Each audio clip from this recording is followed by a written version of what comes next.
훨씬 더 감동적이고 소리도 더 풍성하고 시온 찬양대로 아예 임명을 할까요? 우리가 믿음 생활 잘해서 이 아이들이 대답하는 것처럼 예 주님, 우리가 그렇게 대답할 수 있는 자리에 모두가 서게 되기를 주의 이름으로 축원드립니다. 우리가 후반부에 읽었던 히브리 11장은 믿음의 장으로 그렇게 잘 알려져 있습니다. 믿음으로 산 사람들에 대하여서 쭉 이름을 기록하지요. 아벨과 에녹과 노아와 아브람과 사라와 이삭과 야곱과 요셉과 그리고 모세의 부모에 대한 이야기들이 쭉 기록됩니다. 히브리 11장 23절에 보면은 믿음으로 모세가 났을 때 그 부모가 아름다운 아이임을 보고 석 달 동안 숨겨 왕의 명령을 무서워하지 아니하였으며 라고 기록합니다. 이 구절은 우리가 출애굽기 2장 읽은 이 본문을 한 구절로 딱 요약을 해놓은 것에 것과 같습니다. 오늘 우리가 이 본문 안에서 몇 가지 교훈을 얻고자 합니다. 한번 같이 따라하겠습니다. 세상 원리보다 신앙 원리를 우선합시다. 모세의 부모는 조상들로부터 이어받은 이 믿음의 원리를 왕의 명령보다도 더 우선했습니다. 사실 당시에 이 바로 왕의 명령이 히브리인의 남자아이가 태어나면 다 나일 강에 던져 놓도록 그렇게 명령이 내려졌습니다. 이 모세의 부모는 부모로서 본능적인 아이를 보호하기 위한 것도 있지만 더 나아가서는 이 모세의 부모도 그렇지만 우리들도 그렇습니다. 믿음의 사람은 우리의 가정에 보낸 이 자녀가 내 자식만이 아닌 것입니다. 하나님이 우리의 가정에 보내주신 선물이라고 하는 이 사실을 우리가 분명히 알고 있습니다. 그러니까 하나님의 귀중한 생명을 세상에 어떤 명령이 있다고 그렇게 쉽사리 강물에 던져버리고 죽음 아래 놓이도록 그렇게 할 수 없는 것입니다. 그래서 모세의 부모는 신앙의 판단 하에서 자기들의 생명을 걸고 이 아이를 살리고자 한 것입니다. 그런데 성경은 이 사실에 있어서 이것이 얼마나 중요했으면 오고 오는 세대에 오늘 우리들에게까지 이 교훈을 분명히 지속적으로 가르치고자 하는 의도를 담고 있습니다. 우리가 히브리 11장 23절을 다시 보면 믿음으로 모세가 났을 때 그 부모가 아름다운 아이임을 보고 석 달 동안 숨겨 왕의 명령을 무서워하지 아니하였으며 라고 합니다. 이 아이를 살리고자 하는 일들에 있어서 왕의 그 엄한 명령이 내려졌지만은 두려움이 없었다는 것입니다. 왕의 명령 그것에 겁내하지 않았다는 것입니다. 하나님이 이 아이의 생명을 우리의 가정에 보내주셨고 이 아이는 언약의 백성, 믿음의 백성이라는 것에 대한 확신을 가지고 있는 것입니다. 그런데 오늘 이 본문을 우리가 좀 자세히 보면은 히브리 11장에는 믿음의 일꾼들에 대하여서 실명을 거론하면서 쭉 기록을 합니다. 야곱, 에녹, 노아, 아브라함 하면서 쭉 이야기를 그렇게 하죠. 에녹은 믿음으로 이렇게 했고 노아는 믿음으로 이렇게 했고 아브라함은 믿음으로 이렇게 하였으며 그렇게 기록합니다. 그런데 모세의 부모의 때에 와서는 여기 기록을 뭐라고 하고 있죠? 그 부모가, 모세의 부모의 이름이 없습니까? 출애굽기 6장 20절에 보면 모세의 아버지는 아므람이요 그 어머니는 요게벳이라고 분명히 나와 있습니다. 왜 히브리 11장에 믿음의 장으로 실명을 거론해서 그들을 이야기하는데 모세의 부모 때에만 가서 왜 굳이 그 부모가 라고만 기록을 하는가 하는 것입니다. 우리가 성경은 성령의 감동하심을 입은 사람들이 하나님께 그것을 받아서 감동하에 기록을 한 것입니다. 그렇다면 하나님의 말씀인 성경의 기록은 의미 없이 기록하는 법은 절대로 없습니다. 이유가 있다는 것입니다. 왜 실명을 거론하지 않고 그 부모가 라고 기록을 하고 있는가 하는 것입니다. 이 부분은 성경이 강조를 하고 싶은 것입니다. 다시 말하면 모세의 부모가 부모로서의 오고 오는 세대의 믿음의 백성들에게 부모의 최고의 모범을 보였다는 것입니다. 그들이 신앙의 원리를 따라서 세상의 명령이나 법칙이나 그 어떤 것에도 굴하지 않고 부모로서의 역할을, 믿음의 부모로서의 역할을 분명하게 그들이 감당했다는 것을 보여주기 위해서 모세의 부모는 이름을 거론하는 것보다 그 부모가 그렇게 성경이 기록을 하고 있는 것입니다. 여러분, 성도는 세상의 어떤 법보다도 신앙의 원리, 신앙 양심을 우리가 우선해야 됩니다. 얻은 것과 타협할 수 없는 부분에 대한 것. 우리의 자녀들이 신앙의 원리대로 키우기 위하여서 모세의 시대도 그랬지만은 오늘 우리의 살아가는 시대, 우리의 자녀의 시대는 훨씬 더 험악한 시대입니다. 배역한 시대입니다. 포악한 시대입니다. 음란한 시대입니다. 무법한 시대입니다. 이기적인 시대입니다. 우리가 사는 시대보다도 이 아이들의 시대가 훨씬 더 신앙을 지키면서 살기가 어렵다고 하는 사실입니다. 그렇다고 이야기하잖아요.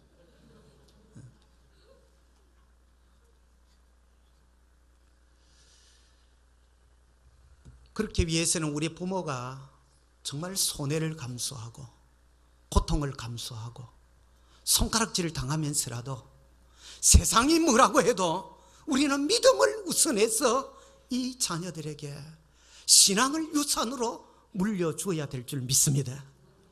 그것이 우리가 해야 돼요. 우리가 신앙을 물려주는 것에 실패하면 우리의 신앙을, 우리가 얼마나 열정을 가지고 하나님 앞에 신앙을 했는가, 그걸 다 떠나서 어쩌면은 절반의 우리 인생을 실패하는, 어쩌면 더 많은 인생의 실패를 했는지 모릅니다. 지금 유럽 교회가 문을 닫는 이유가 어디 있습니까? 많은 교회들이 그 엄청난 예배당을 세워놓고 오늘날 문을 닫는 이유가 어디에 있습니까? 신앙의 개성을 실패한 것입니다. 믿음을 그의 자녀와 손들에게 이어져 가는 것들을 실패한 것입니다. 그들이 경제적인 부를 누리고 산업혁명을 이루면서 갑자기 문화적인 풍요로움을 누려나가는 가운데 신앙을 전수하는 것을 놓친 것입니다. 우리가 지금 그 시대에 있습니다. 경제적인 부를 우리가 한 30년 전에 꿈도 꾸지 못하던 것을 우리가 이렇게 누리고 있는 것입니다. 갑자기 우리가 부유해지고 넉넉해지고 여유롭게 되어지고 문화생활의 풍성함들이 우리 주위에, 거기에다가 오늘 이 시대에 신앙을 지켜나가기가 쉽지 않은 그런 시대에 이르렀습니다. 여러분, 우리가 가슴에 기억해야 됩니다. 이 자녀들에게 신앙을 전수하는 것을 실패하면 우리의 인생의 절반의 실패를, 어쩌면 급한 실패를 하는 셈이 됩니다. 믿음 안에서 우리가 정말 세상의 그 어떤 것보다도 우선해서 신앙을 우리가 우선하는 이것을 놓치지 않게 되기를 간절히 바랍니다. 두 번째로는 한번 따라합니다. 자녀를 보호하기 위해 믿음으로 최선을 다해야 됩니다. 모세가 태어난 그때는 어쩌면 신앙의 인물들 가운데 가장 어려운 시기에 태어난, 어렵다기보다도 불행한 시기에 태어난 아이입니다. 탄생과 연관되어지는 것은 내가 선택할 수 있는 것이 어느 것 하나도 없습니다. 나는 백인으로 태어나야지, 그래서 나는 영국에서 태어날 거야, 그렇게 해서 태어나는 사람은 없습니다. 그래도 단일 민족인 한민족으로 내가 태어나야지, 그렇게 해서 혹시 태어난 사람이 있습니까? 부모를 선택할 수 있습니까? 나는 이왕에 태어나는 왕족으로 태어날란다. 그것도 안 되는 것입니다. 태어나고 보니까 봉하고 풍기고 영주고 안동이고 어성이고 어떻게 할 거예요? 탄생과 연관되어진 것은 어느 것도 선택할 수 없습니다. 모세가 딱 탄생할 그 시기에 어떻게 되었습니까? 자기 민족이 식민 통치하에 정말 피지배 그 계급 밑에서 고통을 당하면서 태어나면서 말 그대로 하나의 종으로서 태어나는 상황이 되는 것입니다. 거기에다가 하필이면 자기가 태어날 때에 남자아이가 태어나면 전부 다 나일강에 던져서 죽여라고 하는 왕의 명령이 내려져 있을 때에 태어난 것입니다. 쉽게 말하면 죽임을 당하기 위하여서 태어난 아이, 비참한 아이라고 말할 수 있습니다. 그 앞에 형이 3살 먼저 태어난 아론이 있습니다. 아론의 때까지는 문제가 없습니다. 그 앞에 미리암의 때에도 문제가 없습니다. 그러니까 아론이 태어나고 그 아마 3년 어간에 바로의 명령이 내려진 것 같아요. 그러니까 이 모세가 태어날 때 얼마나 기가 찬 세월에 죽기 위하여 태어난 아이라고 할 때에 참 기가 찬 상황이잖아요. 근데 모세의 부모는 이 위험 가운데서 아이를 지키기 위하여 최선을 다했습니다. 여러분들이 아이를 안 가진 것처럼 그렇게 하기 위해서 여자들이 어떻게 해요? 우리가 그 드라마에 보니까 이 천으로 그 복대를 둘둘 감아가지고, 아마 모세 엄마도 아이를 애굽 사람들에게 눈치를 못 채도록 하기 위해서 그렇게 했는지 모릅니다. 그럼 몰래 아이를 낳아가지고 3개월을 집에서 키우는 것입니다. 젖을 먹이고. 근데 아이 안 낳은 것처럼 밖에서 여사롭게 또 다른 활동도 똑같이 하는 것입니다. 아이를 낳은 것을 눈치를 누구에게도 이게 소문이 나가면 안 되니까. 그래 서리라 하는 것입니다. 성경이 없습니다. 안 그렇겠어요, 여러분들? 몸조리 자기를 돌아볼 여력이나 이런 것들이 없는 것입니다. 아이의 생명을 살리기 위하여 여기에 혼신을 기울이고 있는 것입니다. 한 석 달쯤 젖을 먹이면서 이 아이를 키우니까 이 아이가 울음소리가 커지고 울음소리가 담장 밖을 넘어가는 상황이 더 이상 숨길 수 없는, 부모는 이 아이 때문에 죽는 것을 제가 볼 적에는 각오했다고 생각됩니다. 그것은 무섭지 않은데 아론과 그의 누이 미리암이, 이 아이들이 이 모세 하나 때문에 전 가족이 몰살당할 것에 대한 그것 때문에 할 수 없이 이 아이를 갈대로 상자를 만들어서 그래가지고 역청을 바르고, 요즘 같으면 아스팔트 재료지요. 그걸 물 안 새도록 바르고 거기에다가 그 나무 진을 발랐다고 했습니다. 요즘 같으면 뭐 거기에 송진이나 이런 거 있죠. 봄에 송진을 해가지고 그걸 칠해가지고, 대나무로 만든 것도 아니고 갈대로 만들었으면 그 보잘것 없을 거예요. 아마 갈대 상자가 꽤 괜찮은 것으로 우리가 생각할런지 모르지만 그 보잘것 없는 것입니다. 그 모세의 뭐 아버지 엄마가 이 사람들이 갈대 상자를 만들어 파는 기술자들이 아닙니다. 어설프게 제가 볼 때는. 그래가지고 나일 강 가에 있는 그 갈대가 나 있고 뭐 이렇게 피리입니까 이런 것들이 나 있는 그 사이에 이제 아이를 가져는. 근데 오늘 본문에 보면은 세세한 기록은 나와 있지 않지만 이 본문 이면에 자세히 읽어보면 이 모세의 부모가 이 모세를 그렇게 하기 위하여서 미리 다 사전 조사를 다 했습니다. 언제 공주가 어느 곳에 목욕을 자주 하러 내려오는지. 우리처럼 샤워 시설 없습니다. 그때는. 그러니까 강가에 와서 목욕을 하는 것입니다. 그러니까 공주가 주로 이제 목욕하러 오는 때 장소를 알고 주로 언제 오는지 이것까지 알고, 그래서 나중에 7절에 우리가 읽은 본문에 보면 이 미리암이 나이 차이가 좀 터울이 난다고 해도 10살 요 어간입니다. 요 아이를 미리 보내가지고 내가 여차여차히 하거든 젖을 먹일 내가 유모를 알아볼까요? 이렇게까지 다 시켜놓습니다. 그리고 부모가 믿음 안에서 이 아이를 살려내기 위하여서 할 수 있는 방책을 다 지혜를 짜내어서 최선을 다하는 것입니다. 우리 편에서 믿음 안에서 하나님 앞에 우리가 행하는 일들을 하나님이 돌아보십니다. 하나님이 간섭하시는 것입니다. 오늘 우리가 읽은 본문에 출애굽기 2장 5절 이하에 보면 정말 하나님이 기적처럼 역사하시는 것을 쭉 기록되어 있습니다. 이 시녀들을 데리고 와서 목욕을 하고, 시녀들은 망을 봐야 될 거 아니에요. 오늘 본문에서는 망봤다는 이야기가 안 나오고 뭐라고 나오죠? 나일 강가를, 시녀들은 나일 강가를 거닐되, 이 말은 망을 보는 것입니다. 공주가 목욕하는데 누가 이렇게 훔쳐보고 이렇게 거기 오면, 남자들이 오면 안 되거든요. 우리 남집사들이 오고 이러면 안 되니까. 그래서 시녀들이 이제 지키고 있고 공주가 목욕을 하는 겁니다. 그렇게 하다가 이 갈대 사이에 놓여진 이 상자를 발견한 것입니다. 그 상자를 딱 여는 순간에 그동안 세근세근 잘 자던 이 아이가 왜 하고 우는 것입니다. 잘 있다가 세례받으려고 하니까 다은이가 우는 것처럼 이 아이가 우는데, 이 울음소리가 이 공주의 마음을 짠하게,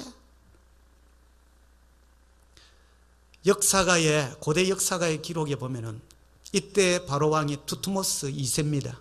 투트모스 2세의 딸 이 공주가 결혼을 해서 딸을 낳았습니다. 근데 이 아이가 병으로 일찍 죽어버린 것입니다.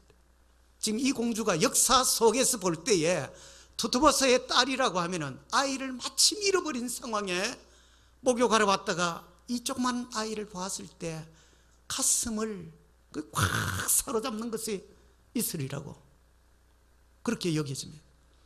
오늘 성경의 이 본문 속에서는 이 아이가 히브리 아이인 줄 알았다고 했습니다. 그렇죠? 성경이 기록하죠. 열고 그 아이를 보니 아이가 우는지라 그가 그를 불쌍히 여겨 이르되 이는 히브리 사람의 아기로구나. 공주가 아는 것입니다. 이미 히브리 사람이 지금 이 아이를 이렇게, 아버지가 히브리인들의 아이, 남자아이가 태어나면 다 죽이라고 명령을 내린 것까지 이미 알고 있습니다. 그럼에도 불구하고 아버지의 명령을 어기고 이 아이를 키우고 싶은 마음이 강하게 들도록 하나님이 그렇게 역사하신 것입니다. 거기에 이 모습을 딱 보고 지켜 숨어있던 미리암이 이 아이가 쫙 나와가지고 뭐라고 이야기하죠? 내가 가서 당신을 위하여 히브리 여인 중에서 유모를 불러다가 이 아기에게 젖을 먹이게 하리까. 근데 이 공주가 이야기를 듣는 순간에 요거 짜고 치는 고스톱이구나. 죄송합니다. 이 눈치를 못 채겠습니까, 여러분? 진행되어지고 이 상황이 딱 아이가 마침 그때 와가지고 유모를 다 아는 거예요. 그럼에도 불구하고 하나님께서 그 마음을 사로잡으니까 아버지 왕의 명령까지 거역하면서 이 아이를 데려다가 내 아이로 키우고 싶은 이 마음이 강하게 들도록 하나님 그 심령을 움직여 놓은 것입니다. 보면 그 때에 하나님께서 그 방법을 통하여 그 사람의 마음을 움직여서 하나님이 역사하실 것입니다. 우리가 믿음으로 우리의 자녀들을 정말 최선을 다하여 바르게 키우고자 부모가 가지고 있는 지혜라는 것이 한계가 있습니다. 우리가 아마 바로의 이 부모를 따라가기에는 우리 지혜가 부족합니다. 바로의 부모만큼 지혜를 가져야 하나님 돌봐주시는 것이 아닙니다. 우리가 할 수 있는 만큼 하는 것입니다. 아마 여기에 60대, 70대를 넘어가시는 분들은 자녀들 교육이 어디 있습니까? 먹고 살기가 우리가 바쁜데 그때는 아이들 돌볼 틈이 없습니다. 그때 아이들을 피아노 몇 시에 보내고 미술학원 보내고 영수학원에 보내고 이런 거 없습니다. 맨날 이 아이들이 하는 것이 어디에 뛰어노는 거죠. 물가에 가서 뛰어노고 산에 뛰어놀고 매일 그 시절 그 때에 우리의 부모가 할 수 있는 만큼의 믿음으로 지혜를 짜내고 이 아이들을 믿음으로 키워보려고 하는 그 중심을 하나님이 읽으시는 것입니다. 이 방법이 치밀하구나. 내가 안 들어주면 안 되겠다. 그래서 하나님이 들어준 것이 아니라니까요. 적어도 하나님께서 이 모세의 부모의 마음을 하나님이 읽으신 것입니다. 그 하나님이 역사를 나서서 하시고 있는 것을 우리가 본다는 것입니다. 마지막 세 번째로는 우리가 우리의 자녀를 신앙으로 양육해야 됩니다. 우리가 할 수 있는 만큼의 구체적으로 양육을 하도록 그렇게 해야 됩니다. 이 신앙교육에 대해서 우리가 출애굽기 2장에는 어떻게 교육했다는 말은 없습니다. 짐작만 할 뿐입니다. 여기 보면은 가서 그 당신을 위하여 유모를 불러다가 아기에게 젖을 먹이리까 하니까 이 바로의 딸이 가라. 그 소녀가 가서 그 아기의 어머니를 불러오니, 그 아기의 유모를 그냥 아무 유모를 불러온 게 아니고 이 아기의 어머니가 누구예요? 요게벳이죠. 짜고 치는 그거라 그랬잖아요. 엄마를 딱 데리고 오는 거예요. 그래가지고 바로의 딸이 그 얘기를 해. 이 아기를 데려다가 나를 위하여 젖을 먹이라. 그리고 내가 그 삭슬 주리라. 완벽한 보호를 받는 것입니다. 히브리의 남자아이를 다 죽이도록 해놨는데 그 엄중한 왕의 명령하에서 이 모세만은 하나님께서 완전히 이 생명사계로 이 아이를 딱 사서 어느 누구도 건드리지 못하도록, 거기에다가 국가 자녀 양육 보조비까지 이때부터 내려오네. 이때부터 보내줬잖아요. 그렇죠? 키우면 어떻게 해요? 그 삭슬 줄여. 내 자녀 아이 낳아서 내가 전미고 내가 키우면서 국가 보조금까지 다 이렇게 후원금을 받으면서, 우리가 믿음으로 자녀를 키우고자 생명을 걸고 정말 이렇게 할 때에 하나님의 오묘한 기적의 역사가 거기에 임하게 되는 것입니다. 우리의 자녀들도 그렇게 될 줄 믿습니다. 특별히 이 교육을 시켰는데 히브리 11장 우리가 이 부분에 보면 믿음으로 모세는 장성하여 바로의 공주의 아들이라 칭함받기를 거절하고 도리어 하나님의 백성과 함께 고난받기를 잠시 죄악의 낙을 누리는 것보다 더 좋아하고 그리스도를 위하여 받는 수모를 애굽의 모든 보화보다 더 큰 재물로 여겼으니 이는 상 주심을 바라봅니다. 이것 볼 때에 아마 모세의 부모가 이 아이들을 이 모세를 키우면서 어린 때에 신앙교육을 철저히 시켰으리라고 생각됩니다. 여러분들 아이가 인격 형성의 유치원 시절을 우리가 지나버리면 끝나는 것입니다. 이 아이들이 벌써 시민 유치원을 끝났다 그러면 기본 인격 형성은 거의 다 된 것입니다. 나머지는 이제 한 10% 남은 정도 되는가, 거의 인격 형성이 다 되는 것입니다. 그러니까 그때까지 교육을 시켜.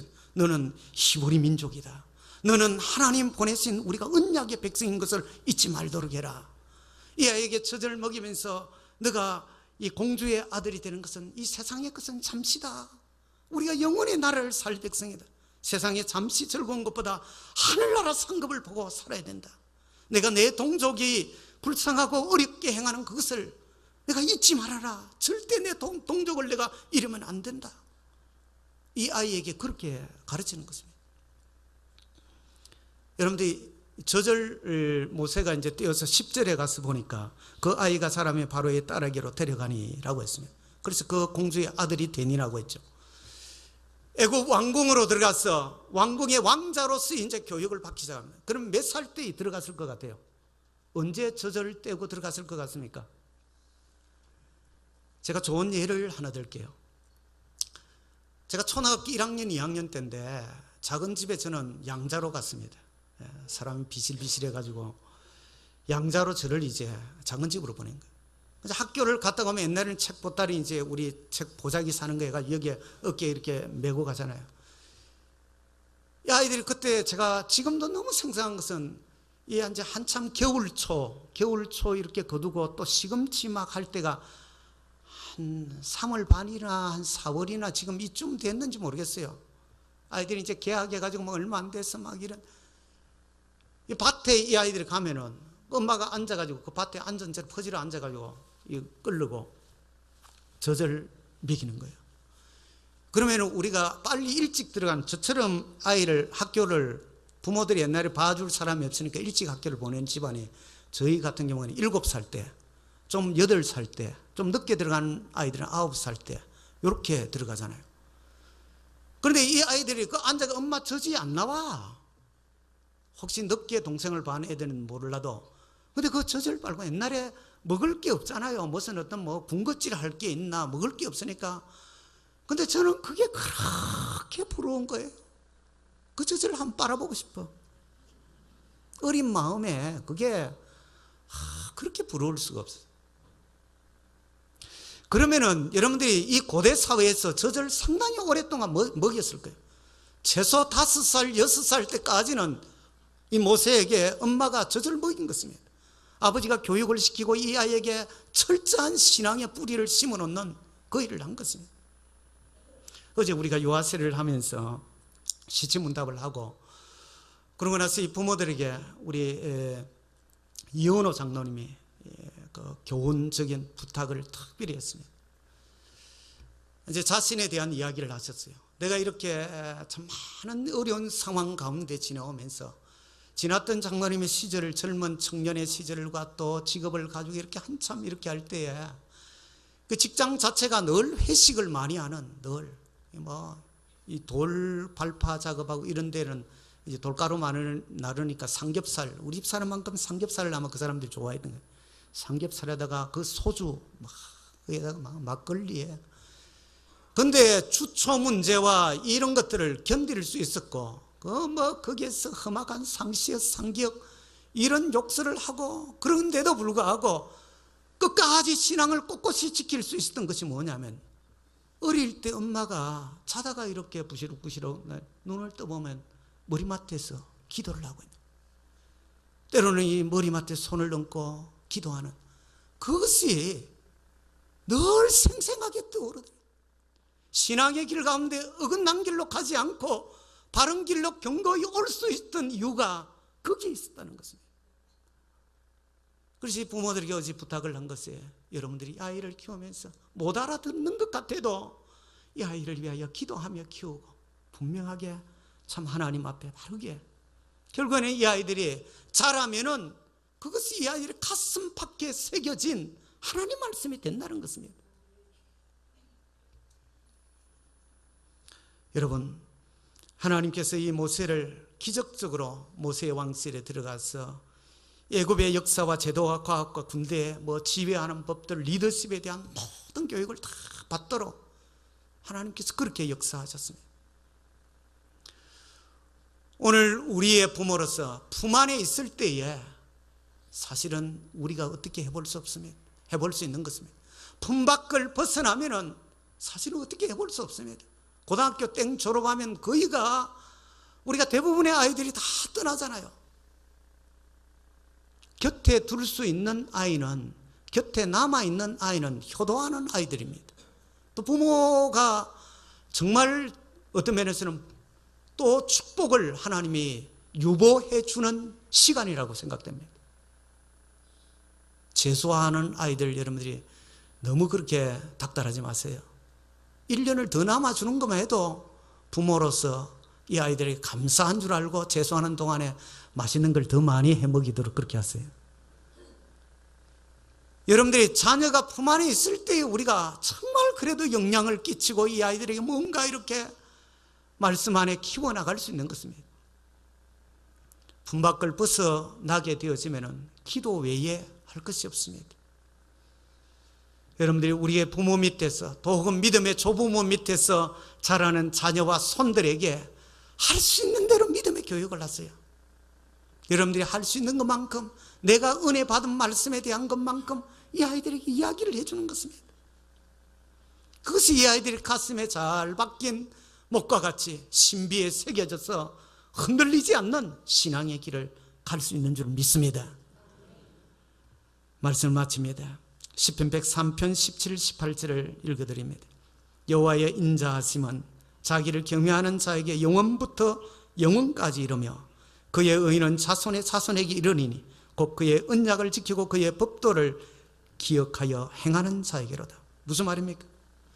신앙생활을 우리가 잘하는 부모 밑에 그 자녀와 손들에게 하나님이 축복을 내려주신다는 언약인 것입니다. 부모된 자로서 우리의 자녀에게 잘 할 수 있는 것은 내가 신앙생활을 잘하는 것입니다. 아이를 위하여서 환경이 아무리 어렵고 힘들어도, 여러분들이 손해를 보고 피해를 당하고 고통 가운데 놓여도 타협하지 마십시오. 신앙의 원리를, 우순함을 통하여서 결국에는 자녀와 손들에게 축복의 대가 이어지는 것을 믿으시기 바랍니다. 기도합니다. 하나님 아버지, 우리가 어린이 주일을 맞이해서 우리의 부모로서 어떻게 하나님이 자녀를 키워야 되는지 모세의 부모를 통하여서 우리가 본 삼으려고 합니다. 세상의 원리보다 언제나 신앙의 원리를 우리가 우선할 수 있도록 하나님 힘 주옵소서. 때로는 우리가 손해를 당하고 고통을 당하고 우리가 믿음에 쫓아가는 이 길이 때로는 너무 힘들어도 그러나 하나님 타협하지 아니하고 믿음 안에서 믿음을 우리가 우선해서 우리의 자녀들을 키워가도록 믿음을 유산으로 물려주는 우리들이 되게 해 주시기를 원합니다. 자녀들을 정말 우리가 보호하기 위하여 우리 편에서 믿음 안에 최선을 우리가 다하는 자들이 주님 되게 해 주시고, 더 나아가서 이 자녀들에게 신앙의 모본을 보이고 믿음의 말씀들로 이들 가슴에 하나 새기고자 하는 우리의 열정을 가졌어 이들이 정말 하나님의 손에 붙들린 존귀한 일꾼들로 하나님 쓰임받게 해 주옵소서. 예수님의 이름으로 기도드립니다. 아멘.